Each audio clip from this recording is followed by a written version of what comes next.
programa da Revista Manchete está no ar e a gente já começa fazendo uma viagem a Teresópolis, ou simplesmente Terê. Vamos subir a serra com o nosso colunista Carlos Martins e descobrir os encantos da cidade de Teresa. Estamos em Teresópolis, região serrana do Rio de Janeiro. Bem ao fundo, o dedo de Deus. E do outro lado, somos recebidos por ela, Teresa. A imperatriz Teresa Cristina, nascida em Nápoles, cidade italiana, esposa do imperador Dom Pedro II. Teresa era apaixonada por esta região, muito especialmente pelos encantos das belezas naturais e pelo clima ameno que muito agradava. O nome Teresópolis significa cidade de Teresa, uma homenagem prestada à imperatriz que passava longos períodos por aqui, ao lado do imperador Dom Pedro II. Aliás, se tratando de Teresópolis, carinho e admiração pelas potencialidades aqui existentes não é uma novidade. Quem chega à cidade, assim como Teresa chegou, adota carinhosamente esta terra como sua. E a revista Manchete convida você a apreciar as potencialidades e curiosidades da cidade de Teresópolis, sabendo que Terê, como coração de mãe, sempre cabe mais um. Ou seria mais uns? Vem com a gente!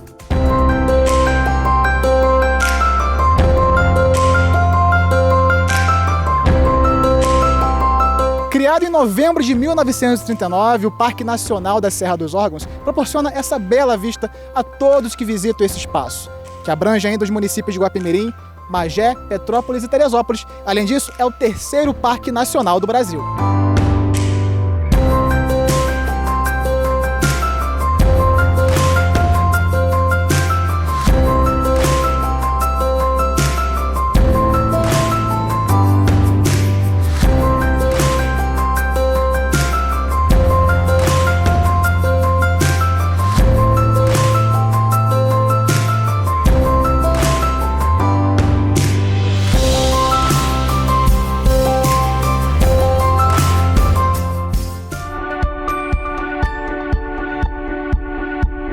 A história de uma fonte milagrosa também faz parte do cenário de curiosidades de Teresópolis. A fonte foi construída em 1920 pelo pedreiro Manuel Guedes da Costa, recebeu o nome de Judite, em homenagem à filha do antigo proprietário das terras, que teria sido curada de uma enfermidade pela água da fonte. A menina, chamada Judite, teria sido curada de problemas estomacais após beber a água da fonte.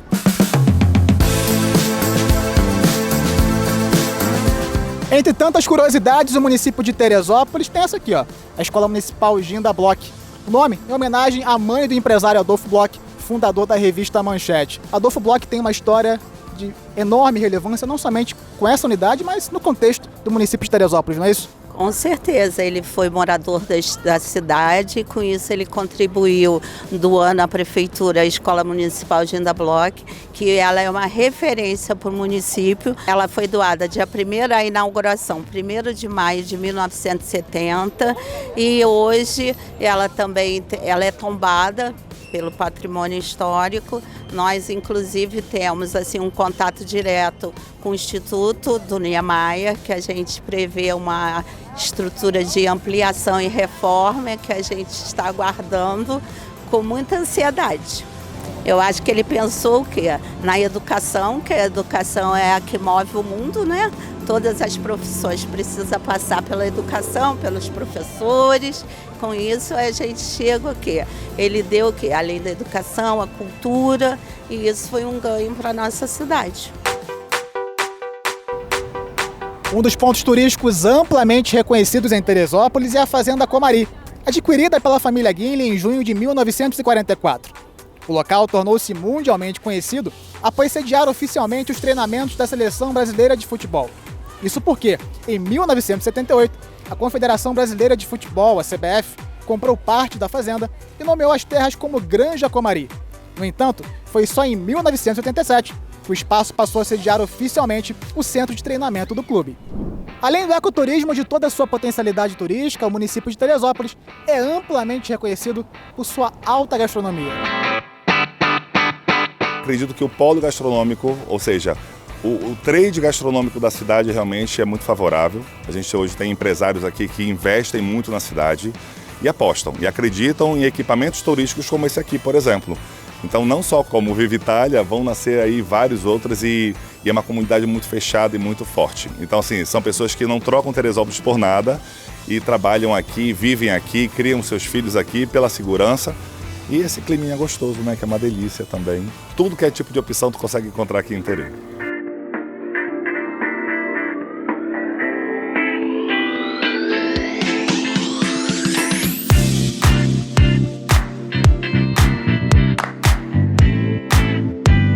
A gente buscou exatamente voltar ao passado, né? Para que a gente tivesse exatamente essa experiência de como era viver em Teresópolis anos atrás. A ideia foi exatamente essa, buscar uma vila como as vilas, né, de antigamente, com quitanda, né, a parte da cadeia que era o xadrez, a igrejinha, tinha sempre uma capela, uma igrejinha. E a ideia foi criar esse cenário e o aconchego mesmo de como era viver sem a tecnologia, né, sem esse tanto de informação que hoje temos, e é o que a gente consegue. A gente tem dois públicos, né? De terça a quinta é um público muito da cidade, do dia a dia, então comerciantes, bancários, né, empresários locais. Sexta, sábado e domingo é 80% turismo. Teresópolis já foi uma cidade muito de comer e dormir, as pessoas falavam, né? Hoje em dia a gente tem muito mais entretenimento. Nós estamos como sim há 13 anos. Nós compramos o Gamela, que já tinham na época, né, 15 anos, então a gente está somando aí 28 anos, né, desse perfil de comida mineira, né, servido num fogão a lenha, e que também hoje é um público que procura essa calmaria, esse sossego, esse cheirinho de lenha, cheirinho de casa de vó.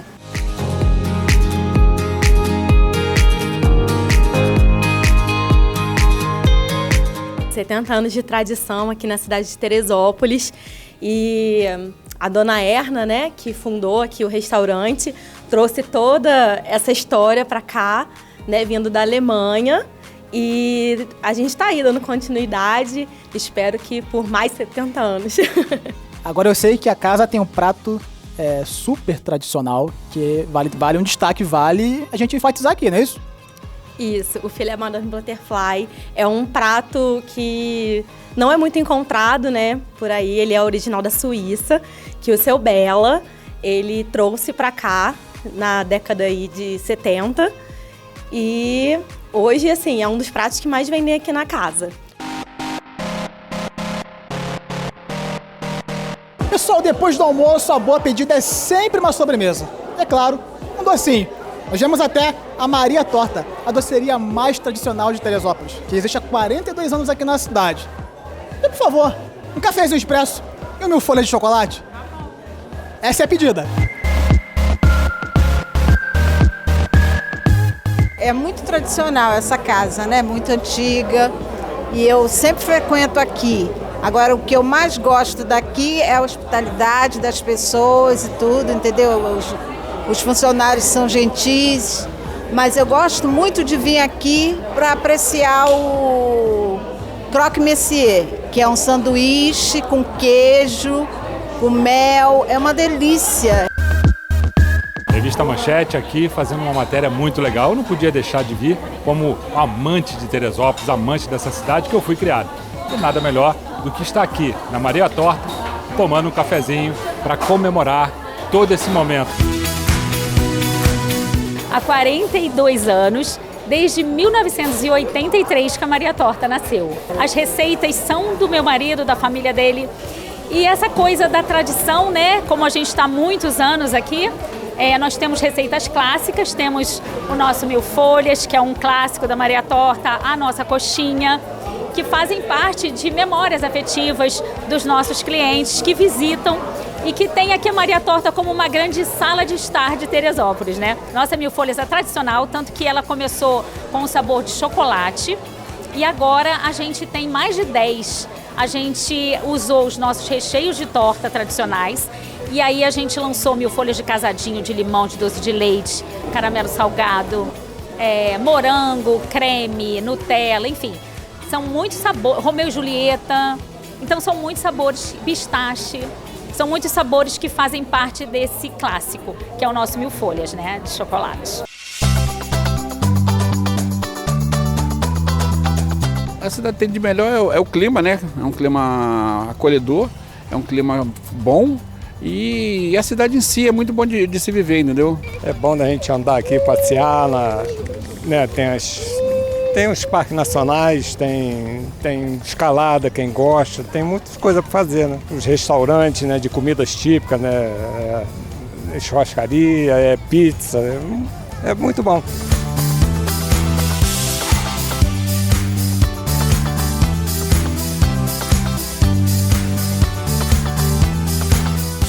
Teresópolis tem uma vocação turística muito grande, né? E a gastronomia eu acho que é o início, né, desse circuito gastronômico. E a gente tem o Vivitalia, né, que é uma gastronomia especial italiana e é um lugar que tem uma experiência incrível, né? Parece que você está na Itália mesmo. O Sinhá, que o Sinhá também é no meio do circuito, né? Porque começa no alto, você tem o Sinhá que fica meio no caminho, como se você estivesse mesmo na roça, e a gastronomia toda voltada para o campo, para aquelas geleias, né? Para os doces do interior da cidade mesmo, né? Que nós temos aqui uma agricultura muito forte.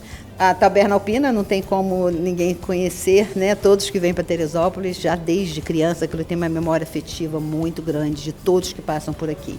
E tem uma gastronomia excelente também, né? Agora o Donatê, que é um restaurante também temático, cultural, né? Que conta a história da Imperatriz, que nós estamos na cidade de Teresa. E a gente tem a contação de histórias, vem os atores interpretar a Imperatriz, o André Rebouças, que foi um abolicionista, foi engenheiro lá do túnel Rebouças, nós temos o chá, temos o jantar também, quem quiser. É um restaurante temático que surgiu do Sebrae, numa época que nós tivemos uma tragédia em 2011, em 2012. O Sebrae propôs a gente trabalhar um pouco e resgatar um pouco o turismo da cidade. Eles fizeram aí a junção da gastronomia, cultura e o resgate, né, para trazer mais turista para a cidade. E a gente trouxe várias histórias em cima dessa da gastronomia. Nós trouxemos o macarrão, a coxinha. E a coxinha tem uma história muito interessante, né?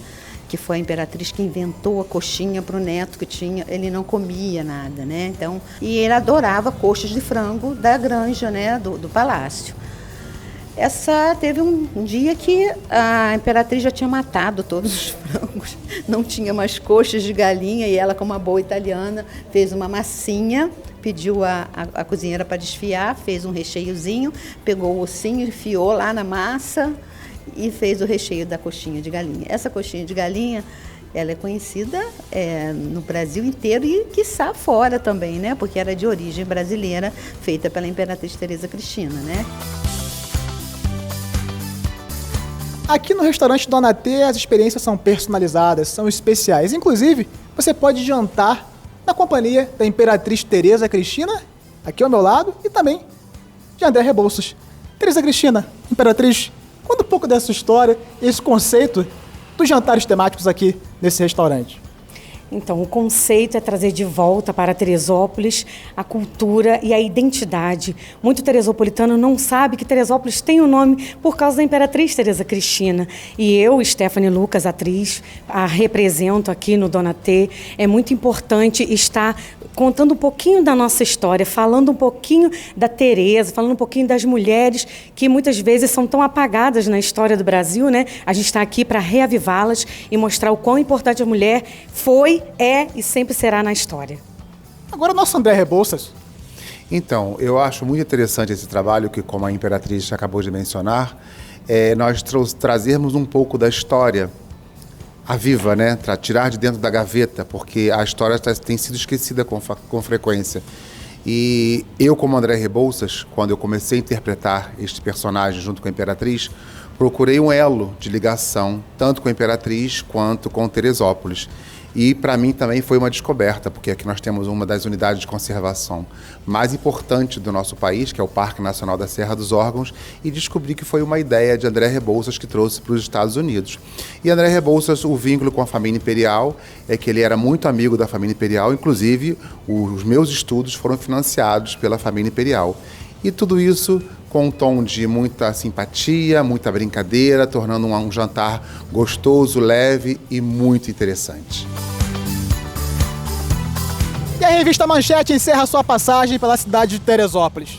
Aqui enaltecemos os valores, a tradição e, principalmente, a potencialidade turística, gastronômica e cultural desta terra tão importante e necessária para o desenvolvimento do estado do Rio de Janeiro. Até o próximo encontro. E na nossa coluna Agro do Rio, Paulo Renato Marques foi a Vassouras, no Centro-Sul Fluminense, conhecer uma fazenda que produz uma das carnes mais saborosas. Estou falando da raça bovina Angus.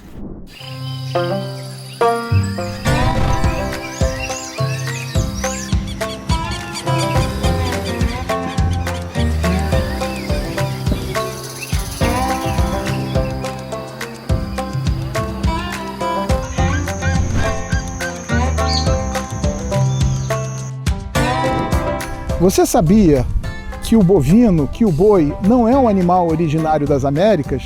Isso mesmo, ele chegou aqui do Brasil em 1532 a 1535, trazido pelas primeiras expedições portuguesas.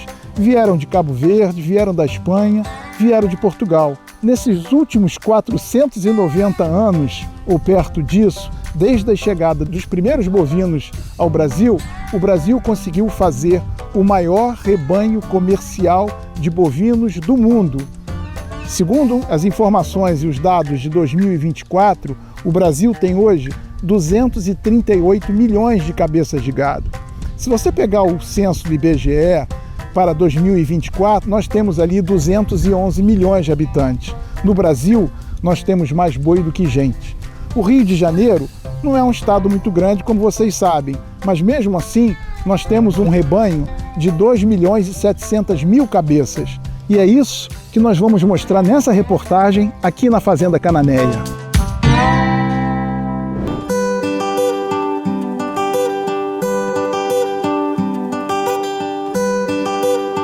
E para ilustrar essa história, estamos aqui no município de Vassouras, na Fazenda Cananéia, e nós vamos falar com o nosso amigo Calmon, proprietário dessa maravilha que nós vamos ver em detalhes daqui por diante. Obrigado por receber a revista Manchete. Prazer. Conta um pouquinho do que a gente vai ver aqui. Você vai ver todo o ciclo de criação de boi de corte, desde a inseminação, através de IATF, até a fase final dele, aos 14 meses, quando é vendido para o abate.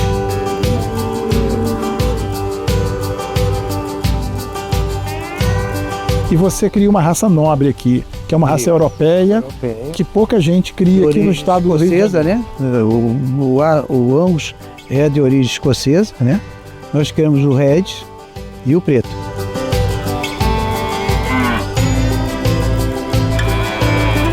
Esse é o grande culpado aí, nosso.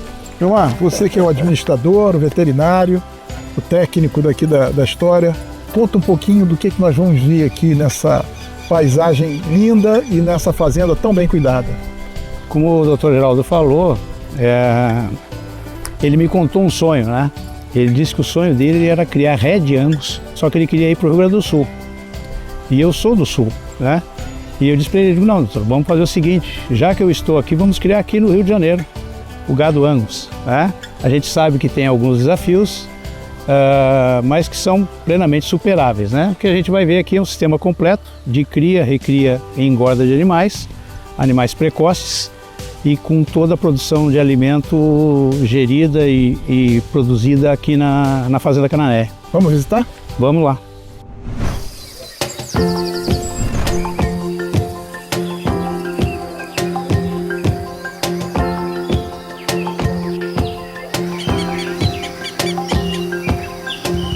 Gilmar, em que momento nós estamos aqui na propriedade?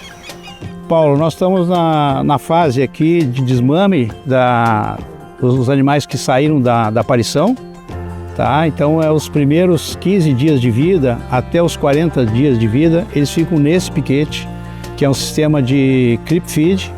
A gente pode ver aqui a abertura, né, onde os animais entram. Então, os animais e os bezerros? Os bezerros entram e as mães não conseguem entrar. E aqui dentro desse local tem uma ração própria para eles começarem a se desenvolver. Mas as matrizes, elas acompanham os bezerros aqui por fora? As matrizes ficam a pasto, comendo uma suplementação num coxo que fica pro lado de fora. E aí o bezerro vem, se alimenta aqui e depois vai mamar na mãe. Sempre você tem ali o teu coxo ali? Sal mineral. Ali você dá sal mineral? Para os animais adultos, né? Para as mães. Aí elas comem o sal mineral delas ali. E aqui já é uma ração balanceada, né? Então a gente prepara essa ração lá na fábrica E conforme a idade vai avançando dos animais, a gente tem mudança de dieta dos animais também. E tudo é preparado aqui? Tudo preparado aqui. Isso é um diferencial muito grande, né? É um diferencial.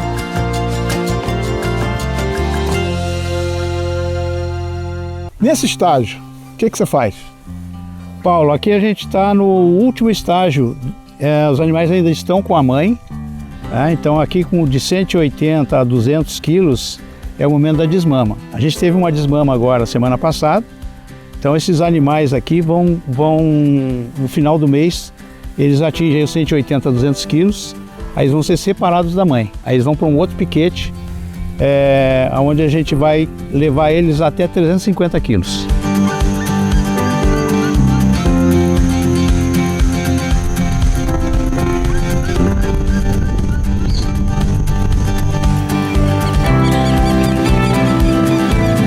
Ilmar, nessa fase, o que temos? Aqui, Paulo, são os animais que foram desmamados. Então eles estão há 10 dias aqui. Eles chegam aqui com 200 quilos de peso vivo de média, né? E aí eles vão até 300 quilos, tá? Aí depois eles passam para um outro piquete, onde eles vão de 300 a 350 quilos. E depois vão para o galpão para fazer o acabamento. E o que eles comem aqui? O que complementa esse que você dá? Aqui eles têm uma silagem de grão úmido, produzida aqui na fazenda, mais o farelo de soja, também processado aqui pela fazenda, e uma suplementação mineral. E além do volumoso que a gente está vendo, que é o Tifton, ou na época que não tem o Tifton, a gente suplementa com silagem de milho também. Paulo, esse aqui é uma silagem de grão úmido. Tá? Então a gente colhe aqui na lavoura já com uma certa umidade o grão, não precisa esperar ficar seco, coloca num silo. Esse produto fermentado, a gente percebe que ele tem um cheirinho de fermentação, ele é muito atrativo para os animais e por ser fermentado ele disponibiliza mais 10% de energia para o animal. Então ao invés da gente dar um fubá de milho moído, só em ser úmido esse grão melhora a condição de ganho de peso dos animais.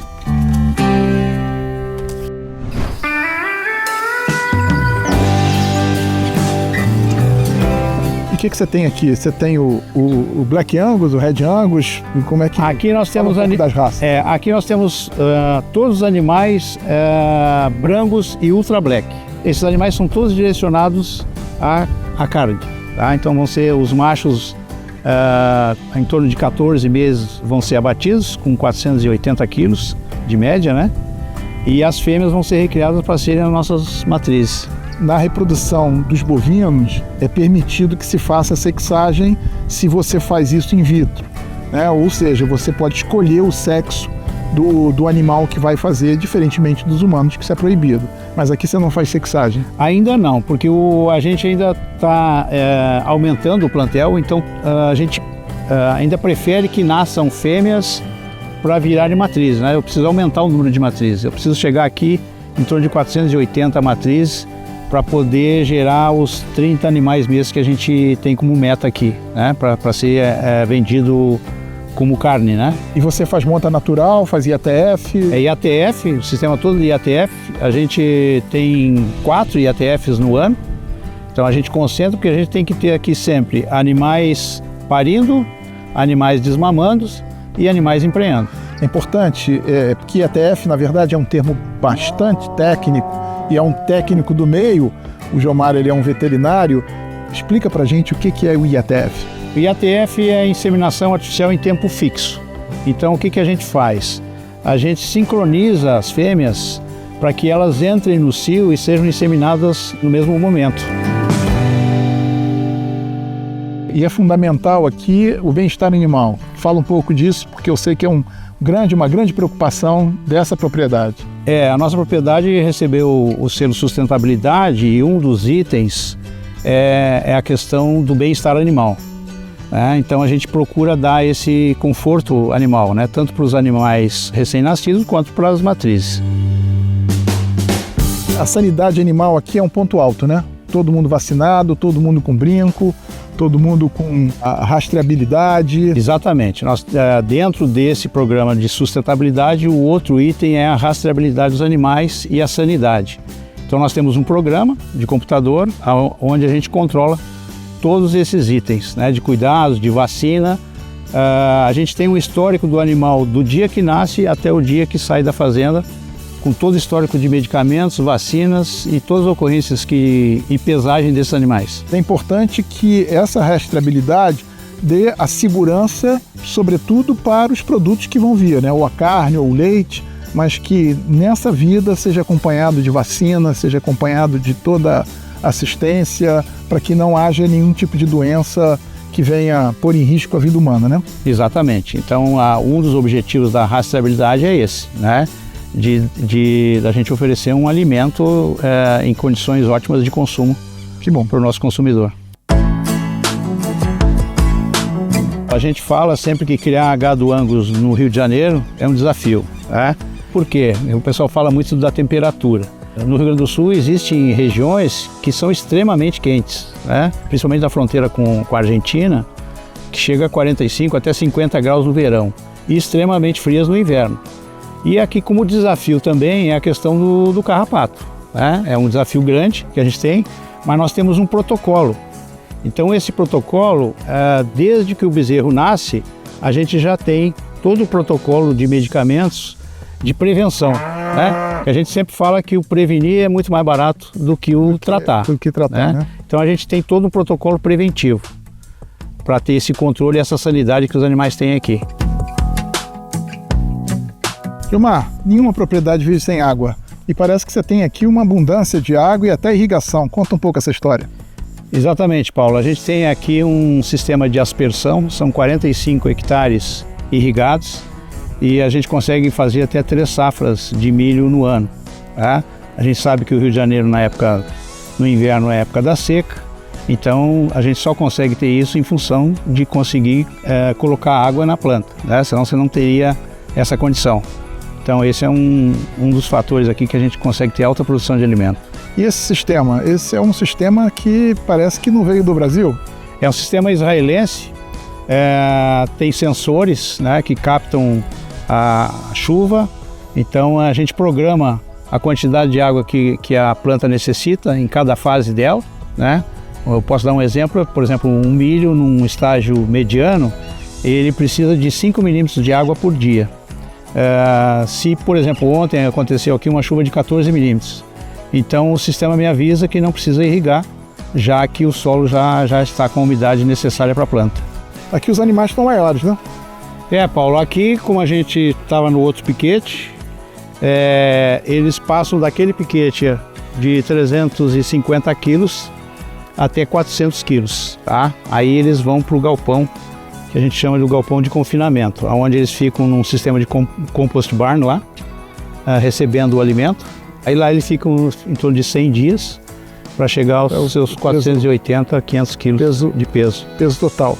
Poucas fazendas têm isso aqui no estado do Rio de Janeiro, né? Exatamente. Em gado de corte é bem raro ter uma fazenda de gado de corte em sistema compost barn. Ângelo, diz um pouquinho aqui dessa maravilha chamado compost barn. É um curral mais confortável para os animais, né?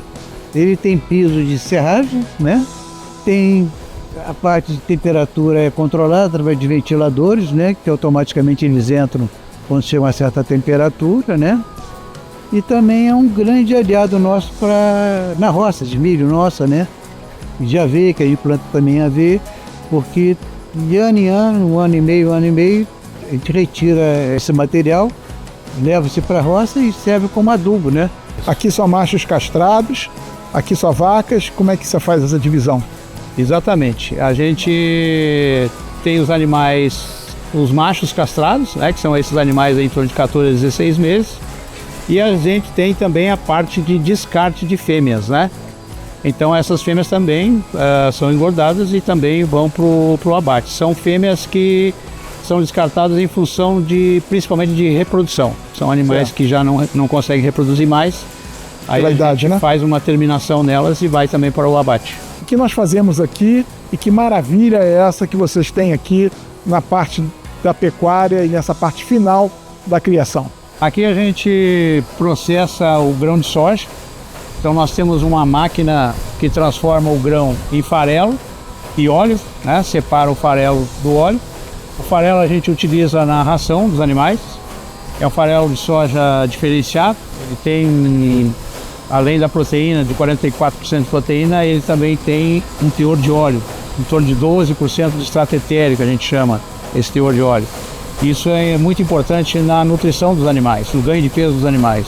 E o grande diferencial nosso aqui com essa tecnologia de compost e a questão nutricional é que a gente abate animais super precoces, né? Então são animais de 14 a 16 meses que são abatidos aí em torno de 17 arrobas de rendimento de carcaça.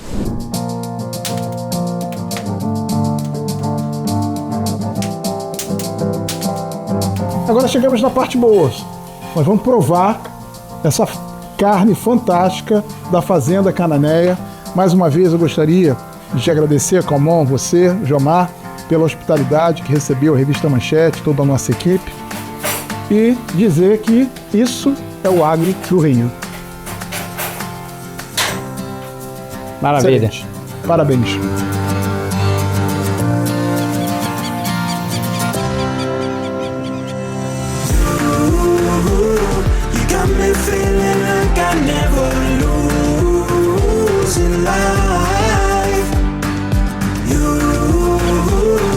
Waking up with me, I feel brand new, no lie. So wake me in the morning.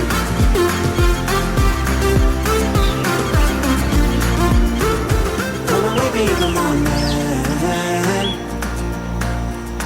Please wake me in the morning. Vamos agora para um rápido intervalo e já voltamos. É inesquecível. Quem cruza a floresta neste trenzinho moderno vai se encantando a cada curva com paisagens deslumbrantes da Baía de Guanabara e da floresta. Emoldurado pela Mata Atlântica, lá no alto está o Cristo Redentor, abençoando e recebendo os turistas. São 140 anos da primeira ferrovia eletrificada do país e o mais antigo passeio turístico do Brasil. Emoção, segurança e a forma mais sustentável de chegar ao Cristo Redentor, uma das 7 maravilhas do mundo moderno.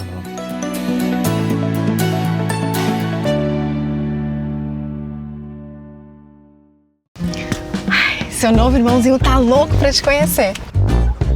Vamos.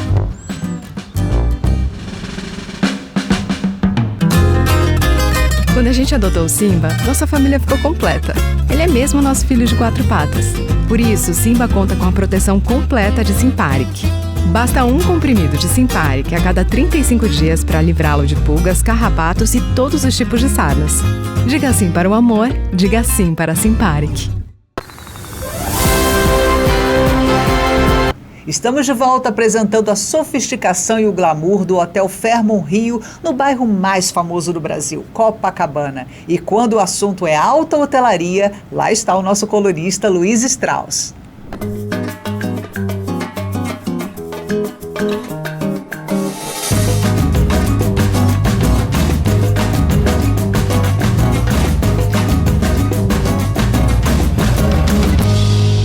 Olá, amigos da Revista Manchete, um prazer estar aqui novamente trazendo para vocês mais novidades da área de turismo, lazer, área de turismo de luxo. Estamos trazendo um ícone da hotelaria. Nosso entrevistado de hoje é Neto Moreira, diretor-geral do Fairmont Copacabana. Neto, seja muito bem-vindo aqui na nossa coluna, na nossa matéria, e seria muito bom e um aprendizado para quem nos escuta e para quem nos lê, escutar um pouco e aprender um pouco da vivência e os produtos que você dirige traz para a nossa cidade. O Neto é detentor de um currículo altamente enriquecido, com experiência na Europa, na América do Norte, Canadá, Estados Unidos. E eu gostaria que você falasse para a gente um pouco dessa história do nascimento, do surgimento da rede do Hotel Fairmont.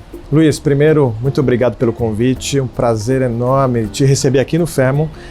E ser convidado para falar com todos os amigos da Manchete. Um orgulho muito grande tê-los aqui conosco, no Fairmont Rio de Janeiro, Copacabana. Fairmont Rio de Janeiro, Luiz, como você sabe, nós nascemos há 5 anos e meio atrás, em 2019. Conseguimos trazer um novo olhar para a hotelaria de luxo, com muitas experiências. O surgimento da rede Fairmont no mundo foi o empreendedorismo feminino, que a gente tem que se orgulhar muito, que deu início a toda essa história. Nasceu o primeiro Fairmont em São Francisco, na Califórnia, nos Estados Unidos. O empreendedorismo de 2 mulheres, 2 filhas de um grande empresário irlandês que imigrou para a Califórnia na época da Corrida do Ouro. Ele tinha um sonho, que era ter um hotel. E no falecimento dele, as filhas queriam realizar o sonho do pai e aí construíram o hotel em Nob Hill, em São Francisco, e o nome da rede vem do nome da família, era a família Fair Vanderbilt. E como ele estava localizado em um dos mounts de São Francisco, em Nob Hill, veio daí o nome Fairmont. Aqui no Rio de Janeiro e aqui no Brasil, eu tive o orgulho e o privilégio de inaugurar o primeiro Fairmont da América do Sul, e abrimos o hotel em 2019. Em 1902, abriu aqui, onde hoje é o Fairmont, um restaurante que se chamava Mère Louise, e foi o primeiro point de Copacabana, 1902, no começo do século. E aqui era o point, né? Era o point, era o hot point da cidade. Depois do Mère Louise, que é esse restaurante francês, foi construído um cassino, Cassino Atlântico, e na sequência a TV Rio tomou lugar do cassino nesse mesmo local onde nós estamos hoje. Seria muito bom escutar de você os pilares que você tanto nos fala e que é super importante, é um diferencial. Esses 6 pilares de experiências que trazem esse novo olhar para a hotelaria de luxo, a gente pode falar de um muito importante e mais tradicional, que é a gastronomia. Hoje, no Fairmont Rio de Janeiro, a gente enaltece o Brasil, na gastronomia também. Nosso restaurante com o chefe Jérôme Dardiat, que é um restaurante de gastronomia culinária brasileira. Então, nós viajamos os 5 biomas do Brasil, trazendo pratos, ingredientes, selecionados pelo Jérôme e pela equipe dele. Não só no restaurante, o bar também, a nossa mixologia, que enaltece nossos produtos brasileiros, a nossa cachaça hoje em dia, que é incrível, nosso café que vem do Espírito Santo, daquele pássaro jacu, tem uma história fantástica. Um outro pilar muito importante também é o bem-estar.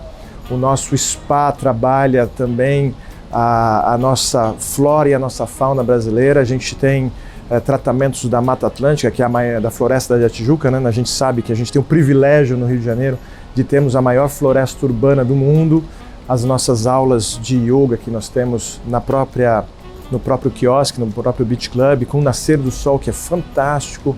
Um terceiro pilar que é um pouco mais abrangente, mas muito importante também, que é arte, cultura, moda e design, onde a gente faz desde desfiles de moda no hotel, a exposição artísticas também. A gente tem uma curadoria artística no hotel, com exposições rotativas que acontecem a cada 2 meses, nós trocamos, enaltecendo sempre o artista brasileiro, Luiz. O hotel foi criado pela Patrícia Anastasiades, a nossa arquiteta, inspirado no Rio de Janeiro dos anos 50. Rio de Janeiro dos anos 50, que era a capital do Brasil, que era uma ebulição cultural, onde muita criatividade existiu nessa década. Bossa Nova nasceu nessa época.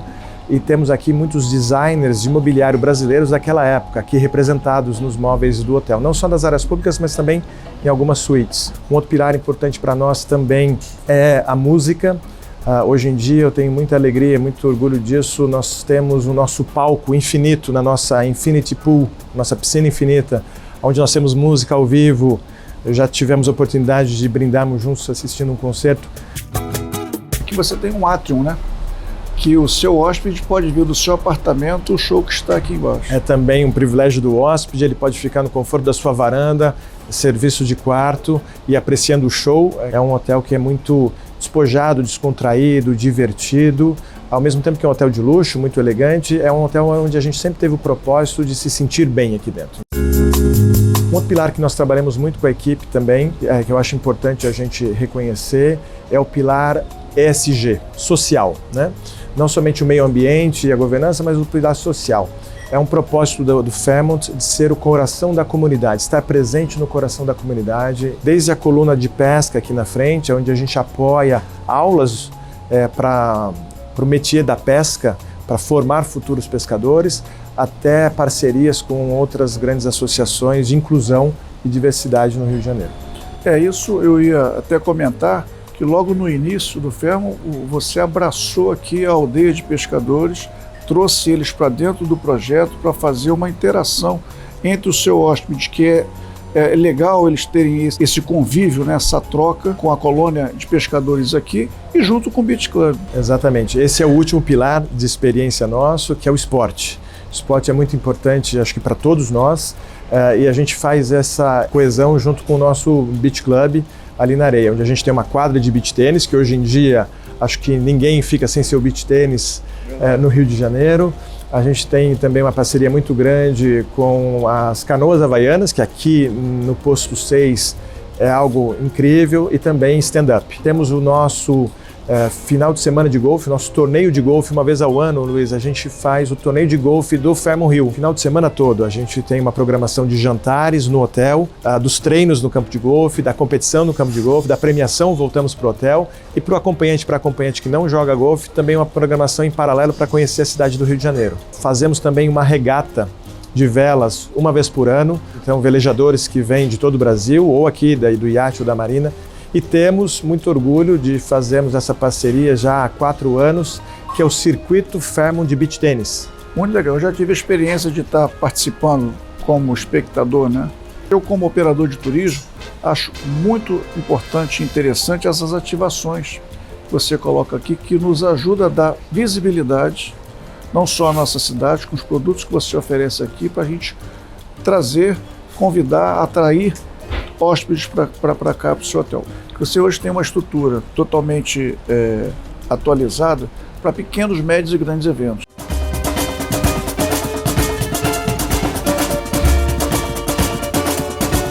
O Rio de Janeiro é um destino de turismo de lazer. Costumo dizer que ninguém vem para o Rio de Janeiro somente a trabalho. Não há como não aproveitar das nossas belezas da cidade maravilhosa do Rio de Janeiro. Aqui dentro do nosso centro de eventos, nós temos 2.500 metros quadrados de áreas de eventos, tanto para eventos sociais como eventos corporativos. São 12 salas de reuniões. Eu já tive a experiência de fazer algumas reuniões, e com você presente também, do seu boardroom. A gente tem uma sala, uma board meeting room, são 24 assentos, é uma sala que já passaram ali grandes decisões do mundo, ali com reuniões importantíssimas. E o privilégio dessa sala é que ela é rodeada de janelas e vitrais com vista para o cartão postal, que é o Pão de Açúcar. Eu costumo dizer que as melhores vistas de Copacabana são as duas pontas, né? Você vê exatamente toda essa enseada, e essa sala você consegue ver como as suas suítes aqui em cima também. Falando de gastronomia, outro dia eu escutei de um amigo da área de gastronomia e me fez refletir o total bom senso na fala dele de que não existe turismo sem gastronomia. Exato, a gastronomia faz parte do turismo. O turismo é enaltecer a cultura do local onde ele está, e a gastronomia é pilar importantíssimo na cultura de qualquer povo. O Rio de Janeiro, eu acho que agora passou por uma fase muito positiva, né? Dos investidores internacionais colocarem um foco, a sua empresa é uma delas. O que você acha que nós, como cidade, precisamos evoluir mais para trazer mais turistas para a nossa cidade? Eu acho que o mais importante é planejamento, né? Planejamento de viagem, ou seja, um calendário de eventos.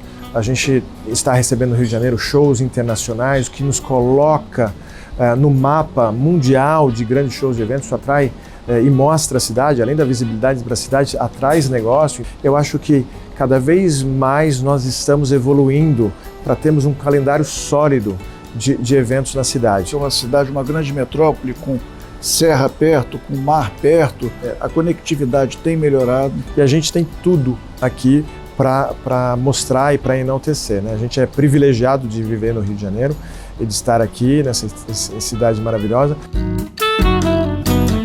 Fala pra gente aqui o que é a sua interpretação para o turismo de luxo. O turismo de luxo não é mais material já há muito tempo, né? O turismo luxo material ele já está ultrapassado, é muito mais sensorial, muito mais emocional, e através das experiências a gente causa e cria essas emoções, emocionar as pessoas. A gente fala hoje em dia do turismo invisível, o luxo invisível. O que é o luxo invisível? É o que faz, o que me toca numa viagem com propósito. Esse é o luxo invisível hoje em dia, onde nós trabalhamos para encantar. E a nossa cidade tem total vocação para isso. Neto, falando de experiências diferentes, né? Fala um pouco pra gente do Fairmont Gold, que eu sei que é uma experiência diferente que o seu hóspede passa aqui dentro do seu hotel. Exatamente. Falando de luxo atual, quais são as tendências de luxo, nós temos o Fairmont Gold, que é um produto dentro do hotel.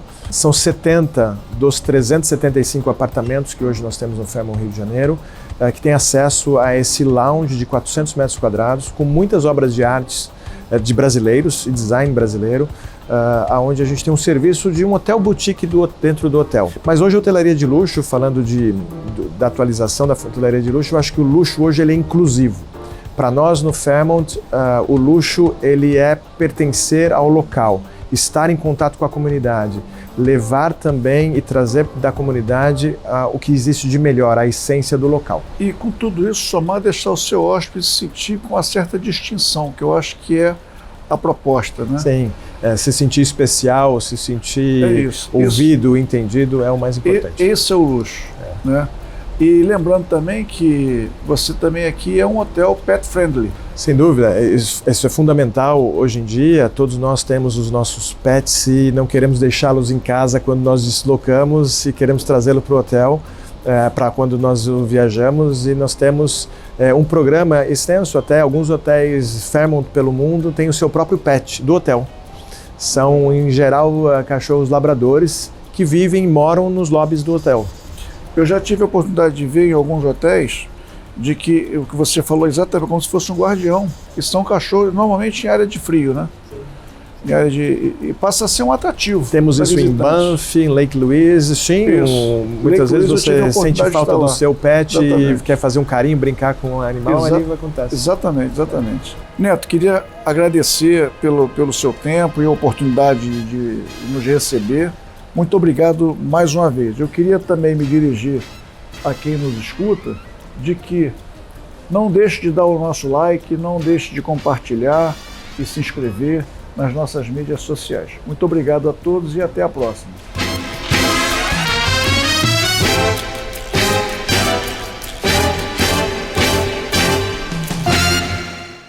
Mais um intervalinho agora e já voltamos. É inesquecível. Quem cruza a floresta neste trenzinho moderno vai se encantando a cada curva com paisagens deslumbrantes da Baía de Guanabara e da floresta. Emoldurado pela Mata Atlântica, lá no alto está o Cristo Redentor, abençoando e recebendo os turistas.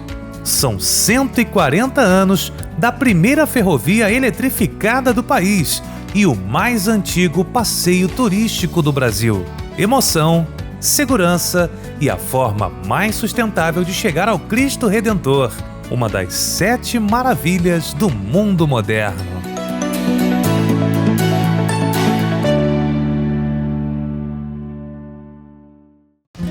Ai, seu novo irmãozinho tá louco pra te conhecer. Vamos.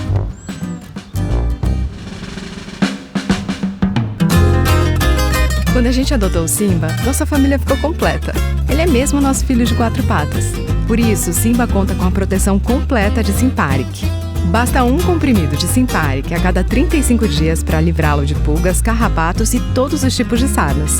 Diga sim para o amor, diga sim para Simparic. E por falar em turismo, Sávio Neves explora as belezas e os encantos do Parque Bondinho Pão de Açúcar. Um passeio para toda a família no cartão postal do Rio.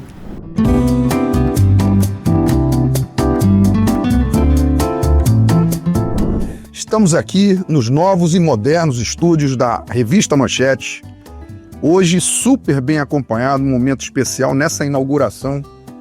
Eu trago aqui para vocês o meu querido amigo, um empresário de sucesso, hoje CEO do Grupo ITER, que engloba, entre outros empreendimentos, o Parque Bondinho, que fica uns ícones aqui do Rio de Janeiro, uma das âncoras do turismo do Rio de Janeiro, meu querido amigo Sandro, que está aqui hoje para falar um pouco da sua vida pessoal e também de toda essa caminhada que o Grupo ITER tem feito nos últimos anos. Seja muito bem-vindo, Sandro. Poxa, meu amigo, meu irmão, Sávio, prazer estar aqui com você, né? E ter a oportunidade de dialogar com você, de aprender com você nesse novo estúdio aqui da Revista Manchete. É uma honra estar aqui com você nesse dia de hoje. Queria que você falasse um pouco dessa tua caminhada, de onde você veio, os caminhos que você percorreu para chegar no turismo. Sabe, que pergunta que para mim é uma honra poder respondê-la. Eu me autodefino como um paulioca, um paulista com alma carioca. Eu amo essa cidade, eu escolhi morar no Rio de Janeiro e sou extremamente feliz com a minha família aqui. Eu nasci em Santos, no estado de São Paulo, e de uma família portuguesa, de origem muito humilde, e através dos estudos eu consegui chegar onde eu estou. E inclusive falar disso, nós vamos falar um pouquinho mais da importância da educação na formação de uma sociedade justa e fraterna, um pouco mais na frente aí na nossa conversa. Mas eu sou aqui, então eu tive a oportunidade sim de me formar na Universidade de São Paulo, trabalhei muitos anos com shopping center, também sou muito grato ao Grupo Iguatemi, no qual passei mais de 13 anos, tive a oportunidade de passar pela Tiffany, e depois fui convidado no Rio de Janeiro para vir aqui reposicionar, ajudar o reposicionamento do Shopping Leblon, pois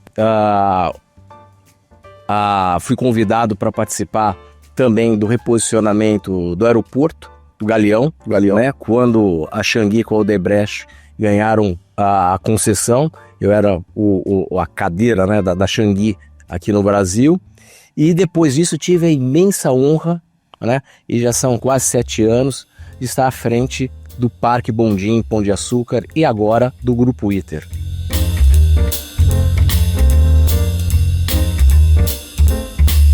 Queria que você falasse um pouco desse universo dos parques temáticos, onde o Parque Bondinho, que adotou esse nome também, né, no seu DNA, aumentando, enfim, a extensão e toda a capacidade de receber melhor as pessoas. Exatamente, isso aí, o porquê de um parque, né? Um parque onde você vai ter uma série de experiências, né? É um ambiente pensado para a família. E o Parque Bondinho, como um belo exemplo que todos nós conhecemos, né? É o exemplo primordial de um ambiente que você vai e você tem experiências para toda a família, seja para as crianças. Então, quando você pensa lá em Ladybug, em DPA, que é os detetives do Prédio Azul, ou seja, uma série de ações destinadas às crianças. Quando você pensa num posicionamento um pouco mais adulto, jovem também, tem o Sunset, que é sim uma atividade cultural, onde vão lá, a gente vai ter boa música com o pôr do sol da cidade mais linda do mundo. E não é só o pôr do sol, né, sabe? A gente também tem o amanhecer, que é o único lá de cima do Pão de Açúcar, é espetacular. Então você acorda cedo, você vai tomar o seu bondinho, né? O seu teleférico até lá em cima, ele para, você tem a vista daquele nascer do sol, que é a coisa mais linda sob o oceano. Depois de ter contemplado o nascer do sol, você vai ter um belo café da manhã no clássico lá do Pão de Açúcar. E o Carlos Vergara que está inaugurando o Bosque das Artes. Exatamente, através do projeto chamado Projeto Maravilha. Então todos aqui estão convidados a irem lá e aprenderem, degustarem. Tem 3 instalações gigantescas, inéditas, do Carlos Vergara, lá no Pão de Açúcar, no Bosque das Artes, que vale muito a pena. Eu não quero dar spoiler, mas eu quero que vocês vão lá para vocês se sentirem realmente impactados. E o Vergara tem ido lá? Ele tem ido lá, tem feito uma série de eventos, de palestras, de talks, né? Ele conversa... O Carlos Vergara hoje é um dos maiores artistas brasileiros vivos, né? Eu acho que é uma oportunidade única para quem está nos assistindo aqui, agendar esse programa, né? Que é um passeio, além de tudo que o Parque Bondinho do Pão de Açúcar já oferece, agora a possibilidade, inclusive, de estar perto desse grande artista brasileiro, Carlos Vergara, né? Que tem uma obra infinita, espalhado pelo mundo todo. Então acho que é muito bacana prestigiar lá. E o que é bacana do Carlos Vergara é a sensibilidade dele, sabe? Ele consegue trazer, né, para a imensidão do Rio de Janeiro, a beleza do Rio de Janeiro, de uma maneira muito sutil, atrações que fazem você pensar, instalações que fazem você pensar, né, a sua interação com o meio ambiente nessa cidade maravilhosa.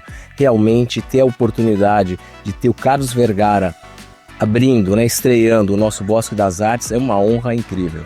você criou uma holding, você criou um grupo ITER, né? Que na verdade, é o guarda-chuva de todos esses empreendimentos que o grupo tem feito. Explica pra gente de onde vem esse nome, ITER. ITER remete ao latim, uma palavra em latim que o significado é caminho. E ela remete à nossa empresa, Companhia Caminho Aéreo Pão de Açúcar, que há quase 113 anos administra o Parque Bondinho Pão de Açúcar. Então é uma honra ter um grupo carioca, genuinamente carioca, né, que há 113 anos impacta positivamente a vida, né, dos turistas, tanto os nacionais, locais, quanto os internacionais. Né? Isso é muito bacana. São mais de 55 milhões de pessoas que foram lá, tiveram sua vida impactada. Você tem ali em cima, tanto no Morro da Urca quanto no Pão de Açúcar, 2 ambientes maravilhosos para todo tipo de evento. Né? Eu sou um privilegiado, já fui em vários lá, inclusive Réveillon, fomos juntos lá.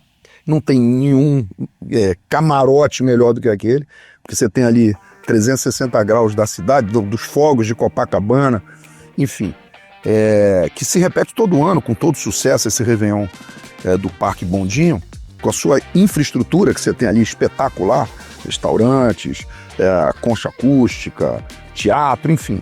Você tem ali um ambiente maravilhoso, inclusive que foi... que recebeu, acho que na década de 80 ou 90, o famoso Noites Cariocas, né? Fala um pouquinho disso aí. Exatamente. Noites Cariocas eu acho que é algo que, né, marcou, né, a década de 80, 90 aqui no Rio de Janeiro. Nelson Mota, né? Nelson Mota, incrível, né? Fez o Nelson fez algo incrível, hoje em dia liderado aí para os nossos, né, Calainho e Acioli dando um show também, hein? Lá e nós, sim, reativamos o Noites Cariocas, já está na 4ª edição, um sucesso, é agora em junho, convido a todos também a irem lá desfrutar.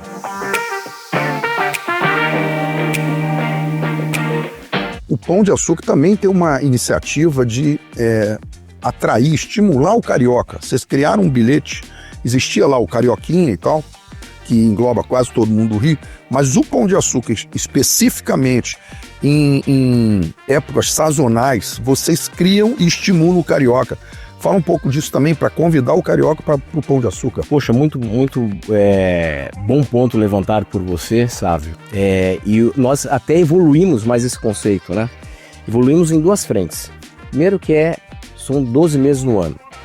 E segundo que não é somente para o carioca, mas sim para o fluminense. Nós queremos que todas as pessoas, sejam nascidos ou sejam moradores do nosso estado, tenham oportunidade de vir e degustar, passar um dia o ano inteiro. O ano inteiro. Você tem ideia de qual o percentual que o Pão de Açúcar, de cariocas que vão no Pão de Açúcar, em média, assim, mais ou menos? Em torno de 20% a 23%. Um belíssimo número. É um belíssimo número. Belíssimo número. E como é que você faz com a garotada, essa nova geração de cariocas para visitar escola pública lá no Pão de Açúcar? Que programa você tem lá? Que eu sei que esse é um dos programas que mais te emocionam. Esse realmente eu fico muito, emocionado. Só de pensar. Porque, como eu falei para você, eu sou fruto da educação. Eu tive a oportunidade de fazer, né, minha graduação, sou engenheiro, pela USP. E se não fosse a USP, eu não teria sido graduado. Uma das melhores escolas de engenharia do Brasil. Não estaria aqui agora, né, nesse momento com você. Então, para mim, educação é tudo. E nós temos o Educa Bondinho, que é um projeto que, desde 2015, quando começamos o processo mais acurado, né, de controle de visitação, foram mais de 80 mil crianças e professores da rede pública que visitaram o Pão de Açúcar. Maravilha. Sabe, todos nós sabemos, né, dos desafios, né, que a nossa rede pública enfrenta e que as pessoas menos favorecidas também enfrentam. Então, ter a oportunidade de vir ao Pão de Açúcar, passar um dia, né, muitos não conheciam nem o mar, e vir poder passar um dia no Pão de Açúcar e ter aulas de história, geografia, biologia, sem saber que estão tendo aula, mas aprendendo. E muito mais do que o aprendizado, né? Você colocar no coração a sementinha que a vida pode ser diferente através do estudo.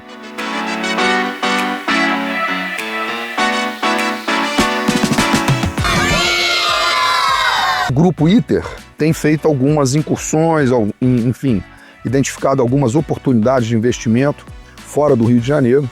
Está sempre buscando alguns investimentos na área do turismo, que traga também retorno aos seus negócios.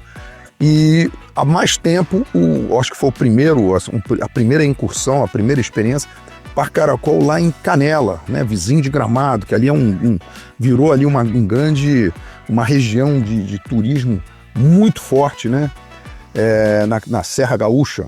Então, primeiro falar do Parque Caracol, como aquilo apareceu no Grupo ITER e como vocês trataram, e já falar sobre o relançamento, né, a reinauguração do Parque Caracol, que é um símbolo, um ícone da Serra Gaúcha. Ele é o símbolo da cidade de Canela, ele é o símbolo do Rio Grande, e ele estava agora, né, é lindíssimo. É muito lindo, realmente. Um vale, né? É a cascata, é algo assim incrível, são 25 hectares de uma beleza natural única do Rio Grande, e está fechado agora, ficou fechado por 8 meses, dia 24, agora nós fazemos a reabertura. Já estamos falando aqui em primeira mão. Exatamente, agora é 24, convido a todos que tiverem oportunidade de ir lá, nos visitarem, e também o mesmo estratégia de gerenciamento, né, de administração que nós temos de causar impacto positivo, seja no meio ambiente, seja na sociedade,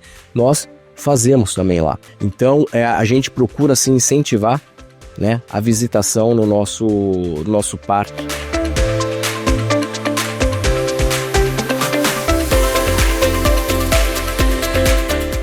Quantos visitantes o Pão de Açúcar recebeu em 2024? 1.750.000 pessoas. Um número espetacular, né? Recorde histórico. Recorde histórico. Nunca aconteceu isso. Então, Pão de Açúcar é antes e depois da chegada do Sandro, e eu tenho certeza que isso ainda vai avançar muito, né? O Rio de Janeiro e o Brasil, e aí é um outro tema para a gente tratar aqui.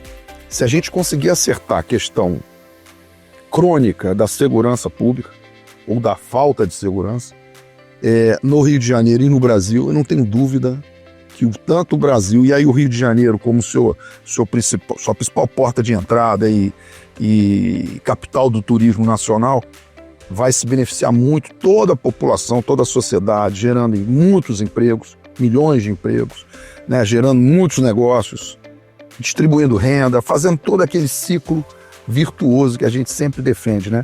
E o Pão de Açúcar, com esses 1.750.000, já com a perspectiva de aumentar isso muito, e principalmente nesses novos negócios que vocês estão abrindo, contribui muito para melhorar esse bem-estar social aqui no Rio de Janeiro e no Brasil. Você tocou num ponto muito importante, né? O compromisso, né, que o Grupo ITER tem com o desenvolvimento econômico e social é gigantesco. E cada vez que você investe, que você tem um retorno, né, maior visitação de tudo, é mais emprego que você está gerando. O turismo é a maneira mais rápida de você gerar emprego, desenvolvimento econômico e social para a sociedade. Estamos aqui encerrando esse papo aqui maravilhoso.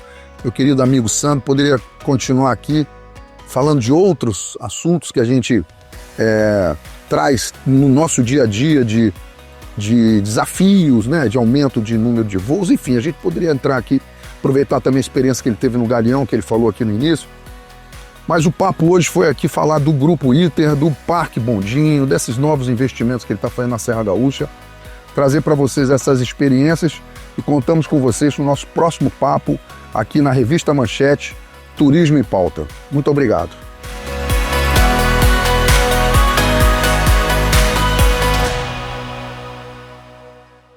E o nosso programa vai ficando por aqui. Você pode assistir novamente a essas matérias e outras também no nosso canal do YouTube. Fique por dentro de todas as novidades nas nossas redes sociais, no nosso site, e para os apaixonados pela leitura, claro, a Revista Manchete também está nas bancas. Obrigada pela sua companhia e até o próximo programa.